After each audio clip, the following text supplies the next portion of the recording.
This is way deeper than cognitive dissonance.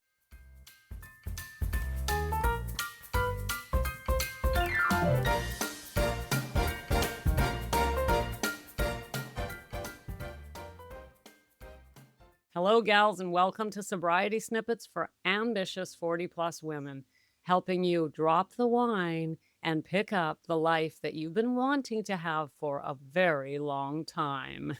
The wait is over, my dear, and I'm so glad you're here. If you're new in Snippet Land, welcome. You found your new home, especially if you're a high-performing woman who's struggling secretly with alcohol. Today, I'm going to talk about what I call the integrity gap.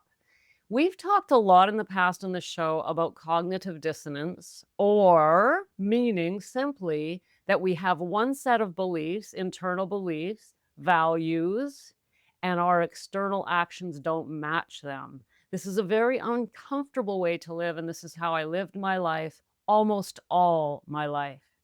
But the integrity gap is deeper. This is worse. And so this is what I'm going to talk about today. I'm going to talk about the difference between cognitive dissonance and the integrity gap, and what happens when your values and your drinking don't match. I'm also going to talk about what can happen, how your life ends up absolute misery when you live like this, and I'm going to tell you exactly what you can do about it. So let's get started, gals.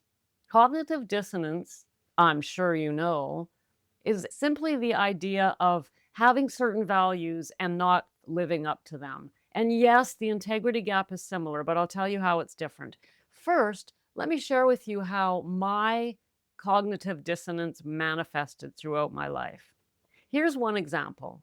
I always valued health. I thought, I want to be healthy. In fact, for the longest time, I wanted to be a jock. I wanted to be athletic. I wanted to be an athlete, like not a professional athlete, but someone who did a sport or really took up some sort of exercise or some really athletic sort of leaning, not just for health, but I wanted to experience that. I valued it a great deal. And instead, I was a smoker who drank vodka and wine and all these other things. Now, I did exercise for most of my life, but it was walking. I've been a walker all my life. I've always had dogs. I walk my dogs to varying degrees. Sometimes that's just a short stroll. Other times I'm on a massive 2-hour hike in the mountains. But that's basically been it for me. I've had a few episodes in my life where I actually went to the gym and did some, workout. But the only thing that's ever lasted for me consistently throughout my life is walking. And that's because I almost always had one dog or sometimes two. And I do not believe in having a dog and not walking them.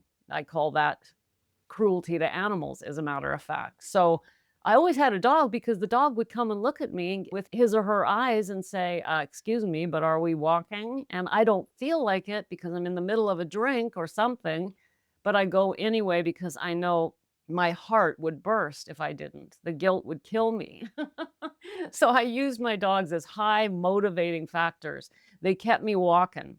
But that is not the same as exercising, going to the gym, or getting involved in sports. And so I had this.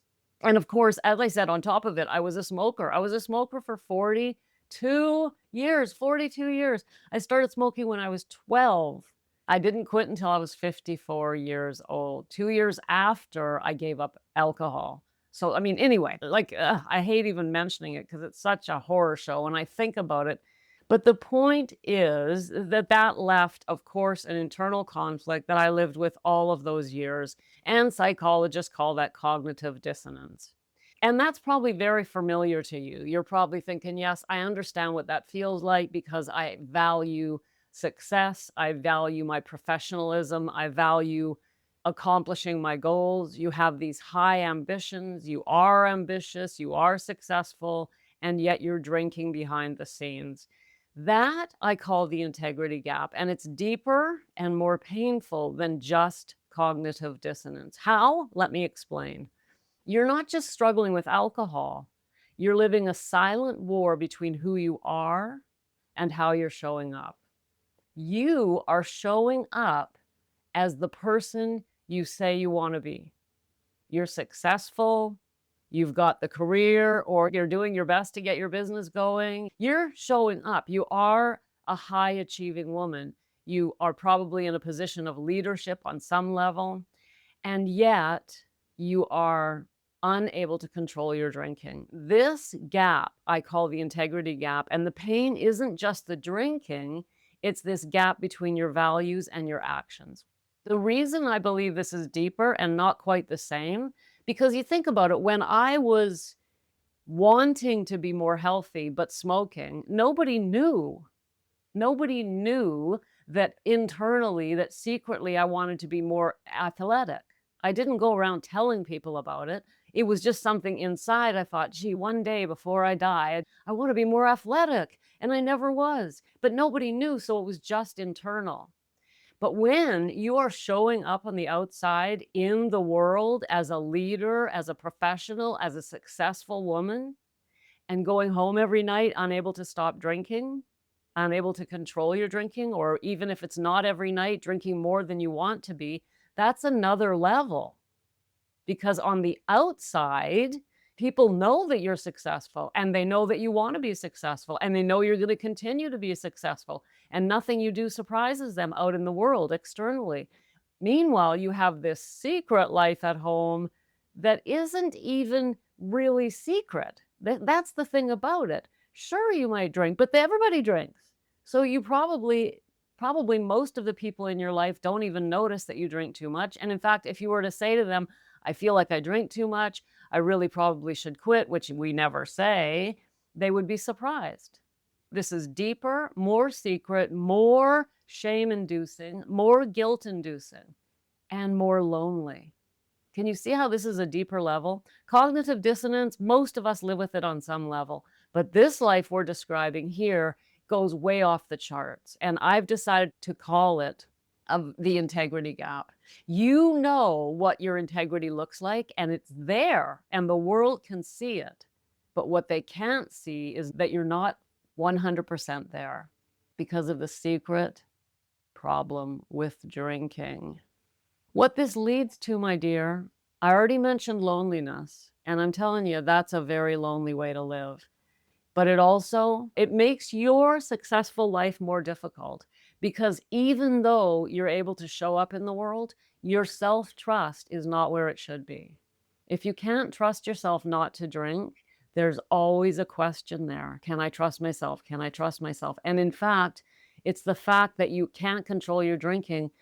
The fact that you can't control your drinking is one of the reasons you keep showing up so intensely in the external world, never giving yourself a break.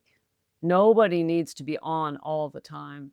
But you have this lack of self-trust due to your inability to get alcohol either out of your life or under control. And that will strain relationships and end up with an emotional disconnection. So we end up dealing with chronic guilt and shame on a level that's way off the charts, low self-trust that is going to seep into every area of life, strained relationships or fake relationships or relationships that are surface, not real relationships, an emotional disconnection from others because of this constant internal conflict.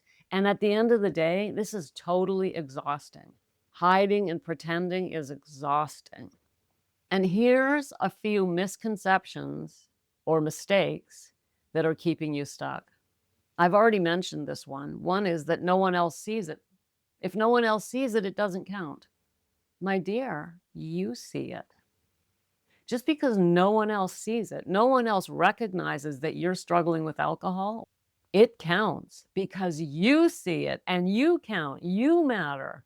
A second misconception or mistake is the idea that, well, I'm managing, so it's not that bad. I got my life's together, I'm okay, I'm managing, I'm not blowing it yet, I'm not blowing up my life yet, so it's not that bad. Well, trust me, it's going to get worse with every passing year. Another misconception is that the problem is willpower. This has nothing to do with willpower. Alcohol has nothing to do with willpower. If it did, you'd have quit a long time ago. Another thing that we lie about or believe or have misconceptions about is the fact that you'll be aligned when you finally quit drinking. The minute you quit drinking, everything will just fall into place. And that doesn't work. That's why I'm here.